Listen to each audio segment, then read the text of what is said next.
Hello guys, welcome back to my channel. আশা করি তোমরা সবাই খুব ভালো আছো। আর তোমাদের ভালোবাসায় আমি মধুমিতা, আমিও খুব ভালো আছি। অনেক দিন হয়ে গিয়েছে তোমাদের সাথে সেভাবে কোনো ভিডিও শেয়ার করা হয় না, তাই ভাবলাম তোমাদের সাথে আজকে একটা ছোট্ট মিনি ব্লগ শেয়ার করা যাক। আমি কিছুদিন হয়ে গিয়েছে বাপের বাড়িতেই আছি, তো সকাল সকাল সেই জন্য একটু ছাদে গিয়ে হাঁটাহাঁটি করছিলাম আর ব্রাশ করছিলাম। নিচে এসে দেখলাম আমার মা আমার পছন্দের একটা টিফিন আজকে বানাচ্ছে, এই প্লেন গোলা রুটি। আর আমার না এই প্লেন গোলা রুটিটাই খুব ভালো লাগে, জানো তো।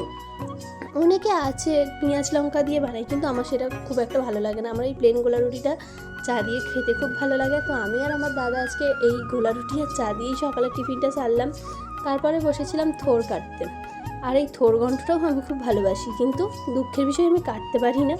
তো একটা একটা করে কাটছিলাম, আমার মা আমাকে শিখিয়ে দিচ্ছিল, আমি কাটছিলাম।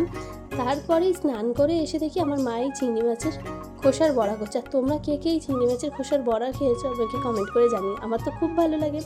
তারপরে দেখি দুপুরবেলা মা আজকে অনেক রকম রান্না করেছিল, তো সেটা দিয়েই আজকে দুপুরের লাঞ্চটা সারলাম। তো কেমন লাগলো ভিডিওটা কমেন্ট করে জানিও। টাটা।